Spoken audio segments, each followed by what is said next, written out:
cuisine centrale commune Bambilor ci njàppandalu SYCODEF GRDR conseil départemental bu Tëngéej FAO ak commune Bambilor doon xéewalal élèves yi añ yi njëkk gannaaw ndekki ya ngir nag ndongo yi dootuñu tumuranke ci wàllu lekk ba muy gàllankoor seenum njàng wa illa ñibbi ca kër ga añi di ca am yoon ci teewaayu nag délégué de quartier Aljuma Ba bu Gorom 2 Sadibou Ba Oumar Tine di président parent d'élèves yi Gorom 2 directeur école élémentaire bu Gorom 2 di Amadou Gueye ak itam nag àndooy teewaloon comité de suivi cantine scolaire bu commune Bambilor ci turu président ba di Thierno Diop yi kàddu lañ fa yëkkati. maa ngi tudd Sadibou Ba nekk délégué de quartier Cheikh Aljuma Ba bu Gorom 2 maa ngi nuyu ñi nga xam ne ñoo participer ci école bi muy partenaires yoo xam ne yi dañu taxawu école bi di leen sargal ci seen añ bu neex bi ñu indi tey jii ci école bi ñu rafetlu seen taxawaay la ca jiitu mooy jaare ko ci monsieur le maire Ndiagne Diop ndax bu fekkonte ne ubbiwul woon buntu bon du ñu mën a yaatu ba egsi ci école bi ak chef de village ak mboolem notable dëkk bi waaye même partenaires yi nga xam ne ñoo yore sunu doom yi ci école bi itam maa ngi rafetlu seen taxawaay na yàlla dëgëral seen taxawaay vraiment kontaan nañu bu baax a baax nii bu fekkente ne ñëpp defoon nañu comme ni réew mi dina jàg mooy képp ko xam ne ki yàlla ubbil na la bunt nga tallal sa loxo foo war a dimbalee taxawaay boobu laa fi gis boon yàlla na leen yàlla dimbali ba ngeen mën a yokk seen dimbal kontaan nañ ci bu baax a baax ba ci cameraman bi neex deret bi nga xam ne moom mooy film itam ñëpp daal ni ma fi gis kanam yi leer na nañ indi nañu xéewal yi ànd ak mbégte wane cabarte ne taxawaay yàlla na yàlla fay leen. man la Oumar Tine président de l'association des parents d'élèves de l'école élémentaire de Gorom 2 ñu ngi leen di nuyu di leen ziar yéen ñëpp di nuyu tamit suñu partenaires yi xam ne tey cantine scolaire bi ñu fiy instauré tey ñoom ginnaaw yàlla ak yonente bi ñoom ñoo ci jàppale muy waa FAO waa GRDR ak le conseil départemental de Rufisque et l'appui du maire Ndiagne Diop et ses conseillers.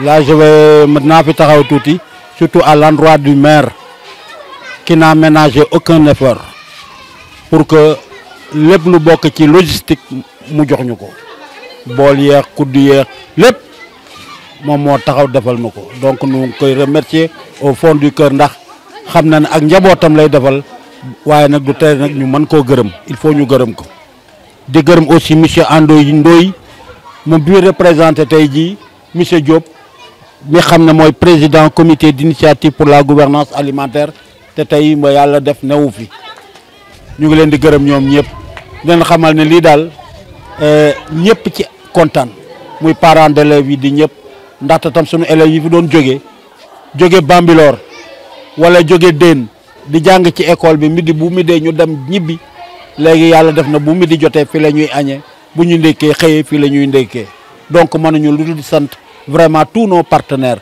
bu limoon naa leen ko waxaat yàlla leen yàlla doolee jàppale maire jàppale ñëpp ba lii daal muy lu xam ne yàlla na continuer ci école yi ndaxte jàppale na waajur yëpp quoi ñu ngi leen di sant di leen gërëm wa salaam. Ici à l'école élémentaire de Gorom 2, c'est une école située dans le village de Gorom 2 avec une population scolaire de plus de 800 élèves.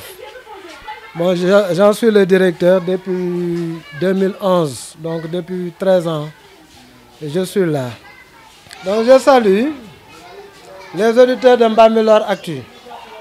Bon, je présente l'école comme je l'ai déjà fait. Bon, c'est une école qui est installée dans le village de Gorom 2 depuis 1982. Bon, l'effectif de l'école aussi augmente d'année en année. Nous sommes actuellement à plus de 800 élèves. Bon, actuellement nous vivons la cantine scolaire, l'avènement de la cantine scolaire. Bon, c'est un besoin, on peut dire que c'est un besoin extrêmement important pour les élèves, les parents d'élèves et pour l'école. Bon, comme beaucoup de gens le savent, l'école polarise certes des élèves du village, mais aussi il y a beaucoup d'élèves qui viennent des villages environnants comme Bambilor, Déni, Biram Ndao. Bon, nous avons des élèves qui viennent de Gorom 1, tout ça là. Et aussi avec l'emploi du temps, comme tout le monde le sait, bon, il y a des journées où les élèves doivent nécessairement rentrer et revenir. Des journées discontinues et des journées continues. Bon, lors des journées discontinues, bon, souvent on était confronté à d'énormes difficultés. Parce que les élèves qui rentraient très loin, donc nous revenaient souvent en retard. Ensuite, épuisés, fatigués. C'était difficile. Il y a aussi le problème du climat des fois qui se pose. Le soleil, la canicule, la distance, tout ça, c'était des problèmes. Donc la cantine permet de régler tous ces problèmes-là. Et l'autre chose qui est intéressante à noter, c'est que aussi nous sommes dans une zone semi-urbaine ou semi-rurale. Donc on ne peut pas dire que Gorom 2 est un village, on ne peut pas également dire que c'est une zone urbaine. Alors donc, ensuite aussi la population, les moyens sont disproportionnés. Il y a des gens qui sont nantis, mais il y a des gens aussi qui vivent dans une situation précaire. Alors ça permet vraiment de régler ces problèmes-là, d'améliorer l'alimentation des enfants, de lutter contre la malnutrition des enfants. Bon, là, ça c'est un autre aspect qui peut avoir directement une incidence sur les résultats des élèves, parce que, comme on dit, un esprit sain dans un corps sain. Si les élèves sont en bonne santé, si les élèves ne parcourent pas beaucoup de distance pour venir apprendre, le temps d'apprentissage est augmenté, les résultats également sont améliorés. Vraiment, c'est un projet que nous saluons, que nous encourageons et aussi que nous comptons accompagner, et nous souhaitons également sa pérennisation, que ça continue. C'est un projet certes financé par des bailleurs, mais certainement il y aura un moment où ces bailleurs-là vont arrêter le financement. Alors il va falloir vraiment penser à une politique de pérennisation de ce projet-là, parce que c'est utile et c'est bénéfique pour la population. Il représente ici Monsieur Thierno Diop, président du comité de gestion de la cantine scolaire de Bambilor. Ñu ngi koy gërëm bu baax ci taxawaayam guddeeg bëccëg mu ngi ci taxaw ak membre comité bi pour cantine bi taxaw ba yàlla dogal na léegi taxaw na. Ñu ngi gërëm suñu partenaires yi nga xam ne ñoom ñëpp ñoo jàpp ci lii taxaw ba lii taxaw. Ñu ngi gërëm monsieur Kanouté, directeur Sicodev.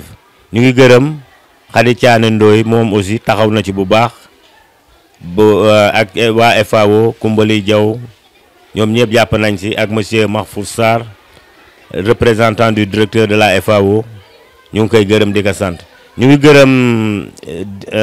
gërëm GRDR ak ñoom madame Diagne ak ñi ci participer yëpp ak toggokat yi ak élèves yi ak directeur bu école bi. Bon, ñun loolu mootu woon suñu taxawaay tey jii ci commencement cantine scolaire bi ñëw nañu parents yi ñëw nañu, représentant parents d'élèves yi ñu ngi fi woon, représentant chef de village mu ngi fi ak membre chef de village bi yëpp ñu ngi fi, village bi yëpp ñu ngi fi. Donc ñu ngi leen di gërëm di leen sant, seen tawaay rafet na. Li nga xamante ne commencé nañ ko nii tey jii yàlla na ko suñu borom mottali. Ñu ngi ak bàjjenu gox yi ñoom ñëpp ñëw nañu. Képp koo xamante ne dugal nga sa loxo ñu ngi lay gërëm di la sant. Ñu ngi gërëm particulièrement monsieur le maire Ndiagne Diop, parce que lii nag bu amee tey jii dugal na ci loxaam bu baax. Parce que li nga xamante ne moom la ñuy toggee cuisine bi yëpp moo débloqué xaalis ñu jënd ko. Recevoir partenaires yi libéré leen lépp. Donc ñu ngi koy gërëm ñu ngi koy sant moo conseil municipal am yëpp di ñaan yàlla li nga xamante ne commencé nañ ko fii tey yàlla na yàlla def mu continuer macha allah jërëjëf. élèves yi nag ne añ ba day neex na lool bay tem-temi teyit bari na di gërëm nag ñépp ñi ci jàpp tey nag ñaan loolu jëm kanam. añ bi neex na bari na kontaan neen nooy gërëm partenaire yëpp ceeb bi neex na bari na añ neen ba suur. ñoo leen remercier yéen partenaires yi ñu jàppale ba cantine bi am ngeen indi ñu añ dañu añ duñu ñibbi dañu añ andi ñu lekk yu baax ñoo leen remercier yow monsieur le maire yow tamit ñu jàpp yéen partenaires yi ñoo leen remercier merci añ bi saf na neex na bëri na waaw merci ñoo leen ñaanal ngeen réussir ngeen am lu ëpp lii. ne woon naa leen ku la jox ndekki day wax dëgg yàlla su añ jotee na sa xel dal mu mel na loolee ma leen waxoon firnde woon na tey jile.